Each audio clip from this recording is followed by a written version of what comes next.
दोस्तों सब्सक्राइब करें और इस बेल आइकन को दबाएं और पाएं वीडियो सबसे पहले। मैं भारत को भारतीयता की मान्यता के आधार पर फिर से खड़ा करना चाहता हूं, उस काम में लगा हूं। और ऐसे ऐसे दिमाग घुमाए जाते हैं। एक कॉन्वेंट स्कूल के खिलाफ मैंने मुकदमा दाखिल किया हुआ है गुजरात हाई कोर्ट में। मामला क्या था, छोटे छोटे बच्चे वहां पढ़ने को आते हैं, तो उन बच्चों को लेने के लिए बस जाती है, तो ड्राइवर को कहा जाता है कि जानबूझ के बस बंद कर देना।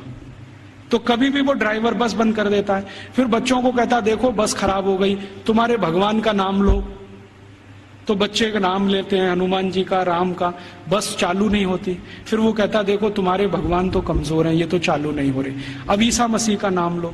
जैसे ही बच्चे ईसा मसीह का नाम लेते हैं वो तुरंत स्टार्ट कर देता है। तो 3-3 साल के बच्चों के दिमाग में आ जाता अरे ईसा मसीह तो बहुत ताकतवर है। फिर वो बच्चे आके अपने घर में मम्मी पापा को बोलते हैं अरे देखो हमारी बस खराब हो गई थी, हमने ईसा मसीह का नाम लिया, वो चालू हो गई। ये मैंने एक घर में एक बच्चे के मुंह से सुना, उस दिन मेरी आत्मा हिल गई। मैंने कहा ये हो क्या रहा है। आज मैं आपके यहां आने से पहले शाहपुरा एक छोटे से नगर में था, तो वहां पर राम स्नेही संप्रदाय के एक बड़े संत हैं। उन्होंने तो कहा कि इतना ही नहीं होता, कॉन्वेंट स्कूल में आगे भी होता है। बच्चे जो छोटे छोटे होते हैं ना, जिनके मन भोले भाले हैं, उनको एक खेल खिलाया जाता है कि उनके राम और कृष्ण है ना, उनकी मूर्तियां बनाई जाती हैं मेटल्स की और बच्चों को दिया जाता है। फिर वो कहते हैं कि स्विमिंग पूल में इनको तैराओ, तो बच्चे उनको डाल देते हैं, वो सब डूब जाती है क्योंकि मेटल्स की। तो कहते हैं देखो तुम्हारे भगवान डूब गए। फिर उन्हीं छोटे छोटे बच्चों को काष्ठ की मूर्तियां दी जाती है, लकड़ी की, ईसा मसीह की, कहते हैं तैराओ, तो वो तैरने लगती है। तो बच्चों को कहते हैं देखो ईसा मसीह इतने ताकतवर हैं कि वो तैर सकते हैं, रामकृष्ण तो डूब गए, तो तुमको भी डूब। तो इस अंग्रेजियत के शिक्षा तंत्र ने जो यूरोप से आया क्या किया है आज हमारे देश में। एक दो और उदाहरण देता हूं। कॉन्वेंट स्कूलों में किताबें पढ़ाई जाती हैं जिनमें बिल्कुल स्पष्ट बच्चों को सुनाया जा रहा है, पढ़ाया जा रहा है कि भगत सिंह तो आतंकवादी,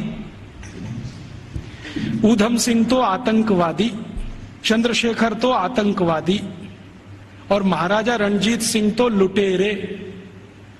आप जानते हैं सिख समाज के बहुत प्रतिष्ठित धर्मगुरु महाराजा रणजीत सिंह, जिन्होंने न सिर्फ अंग्रेजों से लोहा लिया बल्कि मुसलमानों से भी इस देश को बचाया, उनको लुटेरा। हमारे भारत में एक जाति है जिसको जाट कहते हैं। जाटों के बारे में अंग्रेज ये कहा करते थे कि इनकी ताकत बहुत है, इसलिए उन्होंने जाट रेजिमेंट बनाया।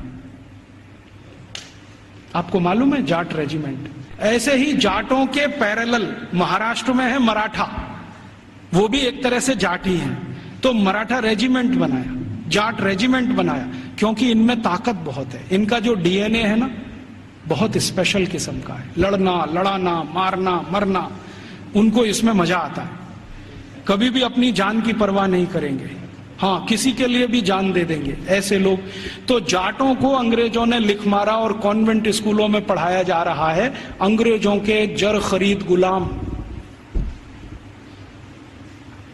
अब ये बच्चे बार बार पढ़ रहे हैं, रोज रोज पढ़ रहे हैं, रोज रोज पढ़ रहे हैं, रोज रोज पढ़ रहे हैं, तो थोड़े दिन में मान ही लेंगे कि हाँ भगत सिंह तो आतंकवादी था, ऊधम सिंह भी आतंकवादी था। क्योंकि एक झूठ को आप बार बार कहो, बार बार कहो, बार बार कहो, तो 10-20 साल में सत्य तो हो ही जाएगा। एक कॉन्वेंट स्कूल की हिस्ट्री की किताब में मैं पढ़ के आया और वो किताब मैंने संभाल के रखी हुई है। झांसी की रानी लक्ष्मीबाई ने भारत की आजादी के लिए कुछ नहीं किया और उसका जीवन चरित्र लिखा गया है कि वो एक अंग्रेज अधिकारी जॉन लेक के प्रेम और मोहब्बत में ही फंसी रही जिंदगी भर। झांसी की रानी लक्ष्मीबाई के बारे में ऐसी सब चीजें पढ़ाई जा रही हैं। और धीरे धीरे हुआ क्या है, इन कॉन्वेंट स्कूलों के बनाए हुए सिलेबस को भारत सरकार ने सारे देश का सिलेबस बना दिया है, पूरे देश का। अब संसद में भले ही कितना हंगामा हो, लेकिन सरकार कहती है जी सत्य तो यही है, क्योंकि अंग्रेजों ने लिखा है। और हमारे प्रधानमंत्री भी कहते हैं सच्चे सत्यवादी तो अंग्रेज ही थे जो हमको ये सब सिखा के गए। ये स्थिति हमारे देश की है। तो ऐसी गंभीर स्थिति में हम सबको सोचना है, आज शिक्षक दिवस है, तो हम सब सोचें कि इस शिक्षा का क्या करें। जो यूरोप से आई है और हमारे देश में जड़ जमा के बैठ गई है। मैं मुंबई का आंकड़ा आपको दे रहा हूं, बंबई में जितने कॉन्वेंट स्कूल चलते हैं उसमें 92% हिंदू समाज के लड़के लड़कियां पढ़ते हैं, 92%। 2.5% क्रिश्चियन समाज के हैं और बकाया में मुसलमान हैं। ये है स्थिति। तो 92% विद्यार्थी हिंदू समाज के जो पढ़ते हैं बंबई में कॉन्वेंट स्कूलों में, वो सब विद्यार्थी के माँ बाप 1 साल की फीस के रूप में 18,000 करोड़ रुपए देते हैं। आप सोचते हैं ये रकम कितनी बड़ी है? राजस्थान सरकार के बजट का लगभग आधा बंबई, सिर्फ बंबई के कॉन्वेंट, फिर कलकत्ता के कॉन्वेंट, मद्रास के कॉन्वेंट, हैदराबाद के कॉन्वेंट, दिल्ली के, इन सबको मैंने जोड़ना शुरू किया। फिर बी क्लास सिटीज के कॉन्वेंट जैसे अजमेर है, जयपुर है, ऐसे शहर, फिर सी क्लास।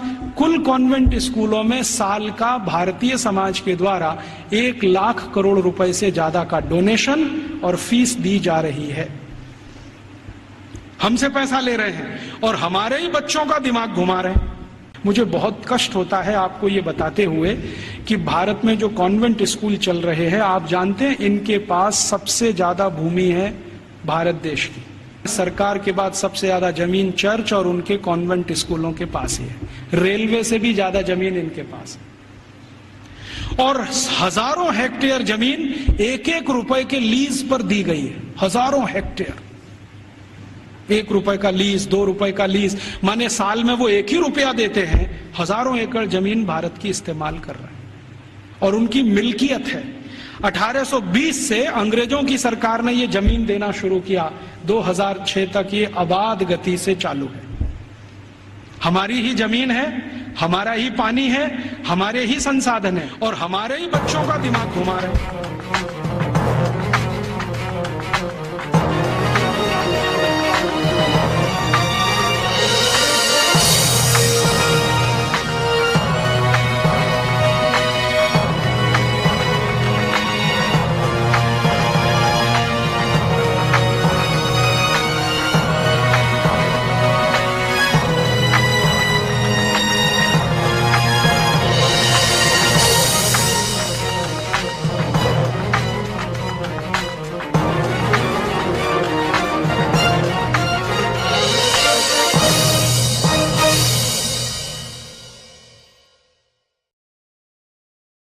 दोस्तों, सबसे पहले तो चैनल सब्सक्राइब करें, फिर लाइक, कमेंट और शेयर करें और हाँ, हमारा एंड्रॉयड ऐप डाउनलोड करना ना भूलें।